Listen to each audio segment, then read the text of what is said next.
2024년 11월 미국 대선에서 승리한 도널드 트럼프 대통령은 과거 엄청난 성공을 이룬 사업가로서 예측할 수 없는 과감한 행보를 보여주고 있습니다. 그런데 도널드 트럼프의 행보를 보고 있으면 그의 사업가적인 특별한 기질을 확인할 수 있었는데요. 미국 관세를 올리고 시민권 취득세를 올리는 등 미국에게만 압도적인 이익이 되는 일을 하고 있다는 점, 그리고 미국 대선 당시 자신을 지지해준 일론 머스크와 리플랩스의 CEO 갈링하우스에게 밀접한 연관이 있는 이더리움과 리플을 미국의 전략적 자산 비축코인 목록에 포함시키는 등 본인을 지지해준 사람들에게 확실한 비즈니스적 면모를 보여주고 있죠. 그는 일론 머스크에게 미국 정보효율부 도지를 설립해 주었으며 그에게 여러 정치적 지원을 약속하였고, 이러한 그의 성향은 향후 리플의 강세적 모멘텀을 기대할 수 있게 만들었는데요. 그리고 현재 그의 정치적 지원 속에서 리플은 계속되는 호재가 전해지고 있습니다. 먼저 리플랩스의 CEO 갈링하우스는 자신의 트위터를 통해 5년간 지속되어 온 리플과 SEC의 소송에서 SEC가 항소를 포기하며 수년간 리플의 상승세를 억누르던 악재가 종료되었음을 알렸고, 미국 정부의 금융정책을 결정하는 최고 의사결정 기관인 FED에서 FED 이사회 의장 제롬 파월이 등장하는 비디오를 보시면 리플은 기관에서의 사용 빈도가 증가하고 있으며 은행이 위험을 이해하고 관리할 수 있는 한 암호화폐 고객에게 완벽한 서비스를 제공할 수 있다고 말하며 디지털 자산을 금융 인프라에 통합하겠다고 밝혔죠.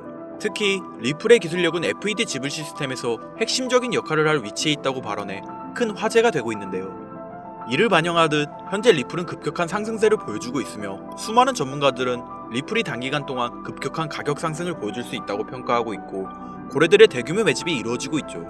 앞으로 ETF 출시와 함께 기관 세력들의 신규 자금 유입도 기대할 수 있으며, 미국 대통령 도널드 트럼프의 정치적 지원 속에서 리플은 꾸준한 상승장을 보여줄 준비가 되어 있음을 시사하고 있습니다. 그렇다면 현재 이러한 상승장의 예고 속에서 고래들의 대량 매집과 더불어 우리가 중요하게 생각해야 할 게 있는데요. 리플과 관련된 기관 세력들의 움직임을 잘 관찰해야 하는데, 리플과 관련된 기업 중 현재 주가가 사상 최고치를 기록하고 있는 워렌 버핏의 이 기업이 있습니다. 버크셔 해서웨이라는 기업 많이 들어보셨죠? 버크셔 해서웨이는 세계적인 투자 지주 회사로 워렌 버핏의 회사로 매우 유명한 회사입니다. 시총이 무려 1000조나 되는 어마어마한 규모의 회사이죠. 이런 버크셔 해서웨이가 가지고 있는 대표적인 회사, 어떤 회사가 있을까요? 그 중 하나가 바로 아메리칸 익스프레스입니다. 아실 분들은 아시겠지만 아메리칸 익스프레스는 신용카드사와 은행업을 중심으로 한 미국에서 가장 큰 규모의 회사 중 하나이자 금융업의 대표주자이죠. 그리고 특징은 아메리칸 익스프레스는 워렌 버핏의 버크셔 해서웨이가 최대 주주로서 무려 20%가 넘는 지분을 보유하고 있죠. 쉽게 생각하면 워렌 버핏의 회사인 버크셔 해서웨이가 아메리칸 익스프레스를 소유하고 있다라고 생각하면 되겠죠. 또한 뱅가드 그룹이 6.3%, 블랙록이 6.1%를 보유하고 있는 전망이 좋은 기업이라는 겁니다. 이런 아메리칸 익스프레스는 리플의 핵심 파트너입니다. 심지어 작년 8월에도 아메리칸 익스프레스는 송금을 위해 리플을 채택했다는 걸 알 수 있죠. 이 말은 워렌 버핏의 회사인 버크셔 해서웨이가 소유하고 있는 아메리칸 익스프레스에서 리플과 협업을 하고 있다는 말입니다. 워렌 버핏과 리플이 밀접한 관계가 있다는 뜻 아닐까요? 리플은 기본적으로 스위프트 때문에 만들어진 코인이죠. 여기서 스위프트가 무엇이냐? 스위프트는 서로 다른 국가에서 무역을 할 때 사용되는 화폐가 다르기에 기준을 만들어서 국제 무역을 진행하는 것이 스위프트입니다.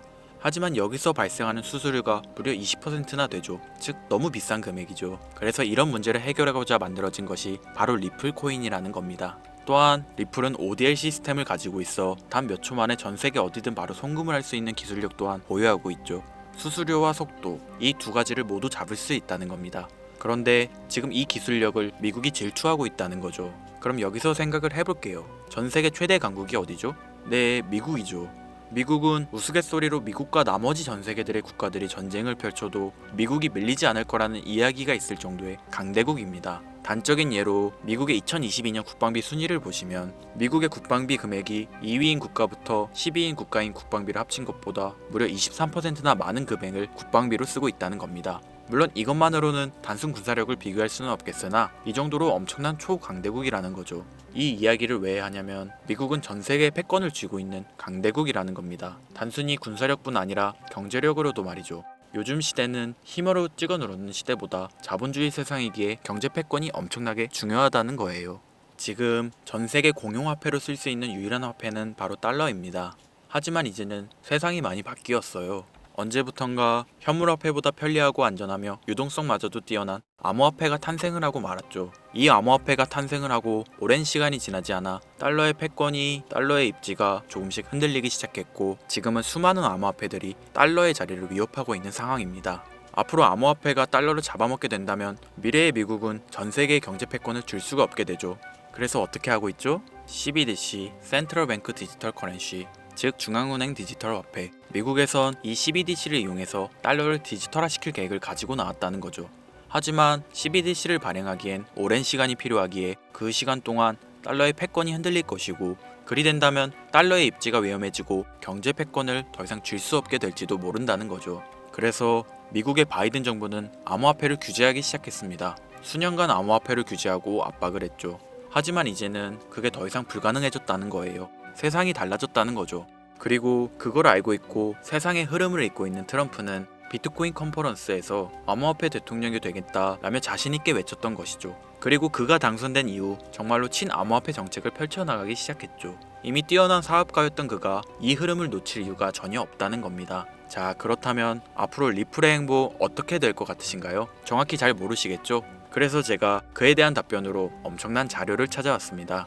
이 정보는 제가 우연히 발견한 정보인데요. CBDC를 위해 기반으로 삼을 가교통화 코인의 적합성 및 미 연방지구별 논의사항을 보여주는 자료입니다.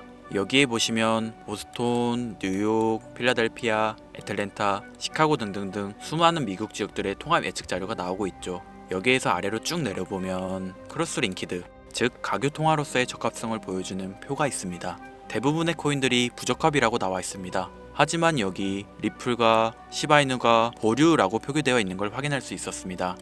뭐 그럴 수 있어요. 리플은 법적 공방이 남아있고 시바이누는 탈중앙화를 목적으로 나온 코인이다 보니 어찌 보면 CBDC와는 어울리지 않을 수 있죠. 하지만 다르게 생각해보면 두 코인 모두 세계 어디든 자유롭게 금융 서비스를 제공받을 수 있다 보니 이보다 더 뛰어나고 자유로운 가교통화가 있을 수 있을까? 라는 생각도 들긴 했죠. 그런데 여기서 저는 충격적인 내용을 확인할 수 있었어요. 여기 보이시나요? 시바이누조차 보류로 나와 있는데 이 생소한 코인이 적합이라고 나와 있었습니다. 진짜 너무 생소한 코인이었어요. 그래서 이 코인의 정보를 좀 찾아봤는데 정말 신기할 정도로 정보가 없었습니다. 그런데 바이낸스에는 이 코인이 상장이 되어 있더라고요. 그래서 저는 의구심이 들었습니다. 전 세계 은행을 이을 수 있는 가교통화 자리에 아무도 모르는 코인이, 그것도 정보도 별로 없는 코인이 리플과 시바이누보다 높은 자리를 선점하고 있다? 그리고 신기할 정도로 정보가 완벽하게 통제가 되어 있다? 아무리 봐도 너무 이상해서 곰곰이 생각을 해보다 얼마 전에 있었던 미국 대선이 떠올라서 혹시 트럼프 당선에 이목이 쏠려 있을 때를 노려 4분기에 이 코인을 가교통화로서 밀어주려는 건가? 라는 생각이 확 들더라고요. 그래서 바로 국내 거래소 중 가장 거대한 거래소인 업비트를 확인해 봤는데 놀랍게도 올해 이미 상장이 되어 있었습니다. 그뿐이 아니었죠. 일본의 비트플라이어, 중국의 후오비, 미국의 코인베이스, 유럽의 비트스탬프, 인도의 와즈렉스, 두바이의 바이비트 등 전 세계에서 내놓아야 할 가상화폐 거래소에 모두 4분기 상장 예정인 코인으로 올라와 있었습니다. 이제 이해가 되기 시작했죠. 이 코인을 말미삼아 미국이 다시 한번 전 세계 경제 패권을 쥐려고 하고 있는 것 같습니다. 제가 그래서 이 코인을 구독자님들에게 공유해 드리려고 영상을 촬영해서 올렸는데 이게 유튜브 측에서 자체적으로 막아버리더라고요. 아무래도 미국 대선과 관련해 있는 코인이다 보니 유튜브 측에서 자체 필터링이 되는 것 같아요. 벌써 2번이나 경고 먹었어요. 한 번만 더 경고 먹으면 더 이상 구독자님들께 좋은 영상을 제공해드릴 수가 없어서 어쩔 수 없이 상단부에 있는 제 개인 번호 010-8056-5800, 010-8056-5800 이 번호로 코인이라고 적어서 문자 보내주시는 분들에게 해당 코인 정보를 제공해드리려고 합니다. 구독자님이신 걸 확인하는 즉시 해당 코인에 대한 정보 바로 제공해드리도록 하겠습니다. 요즘 저를 사칭해서 정보를 팔아먹으려고 하는 악질업자들이 너무나도 많이 늘어나고 있습니다. 제보가 진짜 빗발치고 있어요. 다시 한번 말씀드리지만 저는 절대로 금전을 요구하거나 멤버십 가입 유도 및 개인정보 등을 요청하지 않습니다. 그런 사칭범들이 워낙 많아 문자 보내주시는 분들 한 분 한 분 제 구독자님이신지 확인 후 공유해드리다 보니 약간의 시간이 소요가 된다는 점 다시 한번 양해 부탁드립니다. 저는 많은 거 안 바래요. 오로지 제 채널을 키우기 위해서 제 영상을 보시고 제 채널 구독, 좋아요, 알림 설정 그리고 댓글 정도 남겨주시면 저는 그걸로 만족합니다. 그러니 이것 외에 요청하는 게 있다면 제가 아니라 사칭이니 조심하세요. 앞으로 더 좋은 영상, 더욱 도움이 되는 정보로 다시 찾아뵙겠습니다. 오늘 하루도 고생하셨습니다. 김선우입니다. 감사합니다.